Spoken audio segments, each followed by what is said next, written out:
Kalau lah boleh hantuk, hanya orang pesakit migrain je tahu apa yang saya cuba cakapkan ni. Kalau lah boleh dengan menghantukkan kepala ke dinding boleh mengurangkan rasa sakit, itulah kami akan buat. Bismillahirrahmanirrahim. Assalamualaikum warahmatullahi wabarakatuh dan salam sejahtera. Boleh dengar ke semua?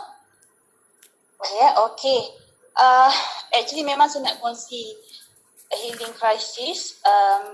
Pada saya sangat-sangat I strongly believe, saya sangat percaya dengan kuat yang healing crisis ni adalah berkaitan dengan rawatan suppression, rawatan yang saya pendam untuk migraine saya selama 14 tahun.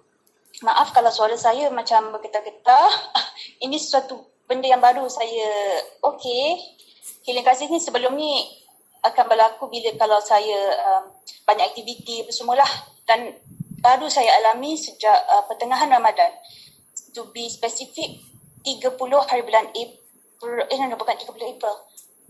Lebih kurang macam tu lah, 30 April. Masa closing April tu yang paling teruk. Saya sekarang sedang baring seperti biasa. Somehow later bila nak berkongsi public sharing je, ada healing crisis, okay. Tapi Alhamdulillah norma baru ni kan, untuk orang OKU seperti saya orang ada kad OKU dengan JPM. Maknanya saya orang OKU berdaftar sebab masalah tulang belakang. Untuk orang OKU macam saya pun sekarang dalam keadaan berbaring masih lagi boleh, Alhamdulillah, syukur Allah pemudahkan, boleh berkongsi. So pada saya, selagi mata saya tidak sakit saya boleh melihat, selagi telinga saya tidak sakit saya boleh mendengar, selagi mulut saya tidak sakit saya boleh bercakap, dan otak saya masih boleh berfikir, selagi itu insya-Allah saya akan berkongsi sebaik boleh, insya-Allah. Doakan saya please. Alright, migraine. Sebab healing crisis saya ni migraine. Kita dalam flip chart Kak Ita ada cerita tadi, flip chart 101 sebelum keping kan. Salah satu flip chart tu, saya dah tak ingat page berapa, tanda reaksi, reaksi awal selepas mengambil linzi, nombor 1 sampai nombor 5 semua yang best-best. Tidur best, makan best, semua best kan. Lepas tu yang last kali tu, krisis penyembuhan. Ramai orang tak tahan krisis penyembuhan. So, dalam berkaitan dengan migraine saya ni, sama jugalah dengan saya dapat yang best. Guna produk Chongho dari 2021, dapat migraine, baik macam mana? Saya dapat migraine daripada umur 8 tahun. Semalam masa meeting Jumpa Diamond Kak Ina, dia perkongsian Ustaz Izzat, dia berkongsi pasal kita tak boleh ambil ubat suka-suka banyak-banyak, nanti overdose. Panadol hanya boleh ambil 6 ke 8 biji sehari je kan. Saya sendiri dah ada pengalaman ambil Panadol sampai 8 biji sehari sebab masalah migraine saya. Umur 8 tahun. Taklah ambil 8 biji sekaligus. Mula-mula start sebiji, migraine kurang, 2 biji je. Beberapa bulan lah sampai 8 biji sehari saya nak ambil lagi sebab sakit. So tanya ayah, boleh tak nak ambil lagi? Saya tak, sebab dah makan banyak tapi masih sakit. Sedikit ilmu asas pasal migraine. Ramai orang yang tak pernah ada migraine, dia ingat migraine ni sakit kepala je pun. Sebenarnya tidak ya. Saya akan cuba terangkan migraine ni macam mana sakit ya. Kita guna nombor 1 hingga 10. 1 tu sakit kepala, rasa macam kepala berat. Nombor 2 sakit kepala berat, rasa macam pusing-pusing sikit. Dan 3, 4, 5 kan. 8 sakit kepala, rasa macam nak pecah kepala. 9 sakit kepala pecah, rasa kepala tekanan macam nak pecah, macam nak muntah. Yang 10 pecah, nak muntah, macam nak pingsan. Dan 8, 9, 10 ni, kalau lah boleh hantuk, hanya orang pesakit migraine je tahu apa yang saya cuba cakapkan ni. Kalau lah boleh dengan menghantukkan kepala ke dinding boleh mengurangkan rasa sakit, itulah kami akan buat. So kalau siapa yang tak pernah rasa sakit macam ni, bayangkan makan 8 biji Panadol sehari pun masih sakit. Masih sakit kepala nak pecah. So migraine bukan sakit kepala biasa je. Okay? So sebab ramai di luar sana tak faham migraine ni macam mana siksanya pengidap sakit migraine. Dan saya kena serangan migraine masa daripada umur 8 tahun sehingga umur Allahumma salli alaihi wasallam. Umur saya 23. Lepas tahun kena Chongho.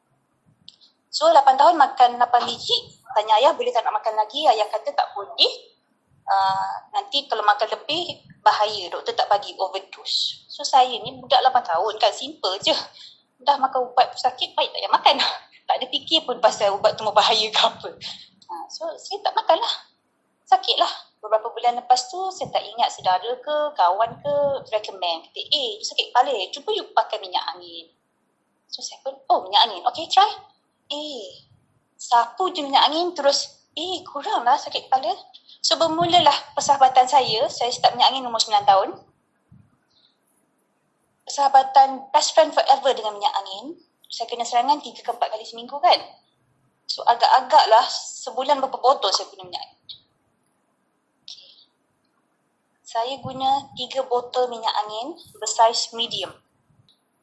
3 botol sebulan paling minima. Saya guna dari umur 9 tahun sampai saya umur 23 tahun. So 1 bulan 3 botol, 1 tahun 36 botol. Ni nak minta tolong, siapa boleh tolong kira. Sebab ini adalah salah satu healing crisis yang saya lalui daripada bulan puasa. Menjejaskan fungsi otak untuk berfikir. Saya ada buat perkongsian sebelum ini, meeting pasal learning disability, LD. Bagaimana bila kita lalui sesuatu trauma, otak kita akan terjejas. So saya punya memory memang affected lah. Sampai macam, aku ni, am I losing my mind? That kind of feeling. So, tolong kira lah agak-agak berapa botol. 14 tahun, 36 botol setahun kali 14. Tak ada orang nak tolong kira tak apa. 504 botol. Paling sikit. 504 botol saya gunakan selama 14 tahun. So, itu migraine saya. Umur 23, makin kurang sebab saya mula amalkan lucun. Itu pun yang cair-cair je. Tiga uncang lucun. Kalau yang ramai orang tanya, you minum kopi ke migraine hilang? Tak. Pengalaman saya masa tu tak ada kopi lagi. 2001 kan. Saya lebih kurang setahun lah minum lucun, 3 uncang. Rendaman pertama arwah ayah sebab arwah ayah sakit tenat. Rendaman yang kedua untuk mak. Rendaman yang ketiga mak letak dalam 1 jug tu 1 liter. Itulah kami sekeluarga minum. Itu je yang cair. Tapi minum setiap hari. Sikit je lah. Dan saya terus completely 100%. So, saya minum lucun cair setiap hari dan personal care dengan skincare memang tukar fully strong until today. So, itu yang membantu migraine saya lah. Umur 23, mula saya perasan, dah lama tak kena migraine. Ini bukan migraine, bila saya sakit kepala setakat nombor 1, 2 je. So, and then also banyak hadiri meeting. So, bila datang meeting, kita banyak dengar perkongsian testimoni orang lain. Dan banyak sangat saya dengar pengendara-pengendara lain kata bila dia migraine, dia guna Greenzy. So, saya mula guna Greenzy. Dan bila dah start guna Greenzy untuk migraine, that's it lah. Dah tak pandang dah minyak angin tu sampai 2 tahun kemudian. Saya buka bag, ada lagi ke minyak angin? Dah expired. So, memang tak guna. So, Alhamdulillah, saya syukur sangat-sangat. Greenzy, jangan pandang enteng pada Greenzy. Kecil, murah, yang paling murah. Tapi Allah Akbar untuk sakit migraine macam saya, it's a lifesaver. Alhamdulillah Allah berkata. So, migraine saya dah baik lah kan kiranya. Okay. So, pendekkan cerita, fast forward.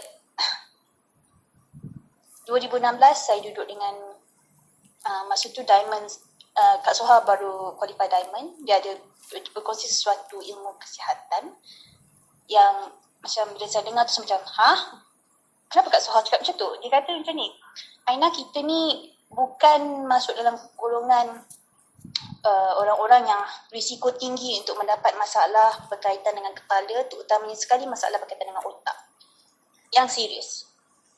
Ketumbuhan di otak, kanser otak ataupun kedua-dua.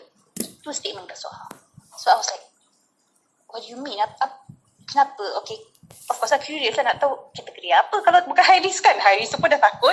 Sebab saya kata kita ni dalam kategori golongan orang-orang yang dah calon, dah candidate dah nak dapat brain tumor ke, brain cancer ke ataupun both.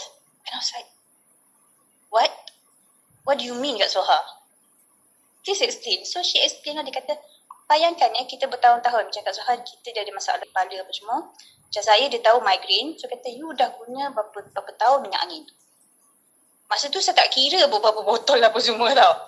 So bila saya dengar tu, I was like, you guna, kita benda kita sapu, kita letak kat kulit kepala, kita sapu kat kepala. Benda tak masuk kan. Mana dia magic, kita sapu basahkan kepala dengan benda-benda yang mengandungi bahan kimia yang sangat-sangat tinggi, sangat-sangat berbahaya yang boleh menyebabkan kanser, mana boleh magic dia hilang? Evaporate? No way. So, bila dia explain macam tu, saya pun Allah Akbar. Terus, daripada 2016, saya ingat lagi, dekat meja, dekat depan kaunter Shonghong kan, kat meja tu. I remember vividly, yes, right? Okay, so dah kena tukarlah mindset. Bukan dah high risk dah ni. Aina, you ni candidate ready dah. Brain tumor, brain cancer atau kedua-duanya. So it is bukan sentiasa, maklumat ni bukan sentiasa berada di belakang. It's not at the back of my mind. It is constantly kat depan. Sentiasa, okay, tunggu waktu, you know. So, okay. Fast forward, saya lalui masalah kesihatan yang sangat mencabar tahun lepas. Boleh Google, ada Alhamdulillah Irna tolong buat YouTube video simptom-simptom common cancer tahun lepas, semua simptom.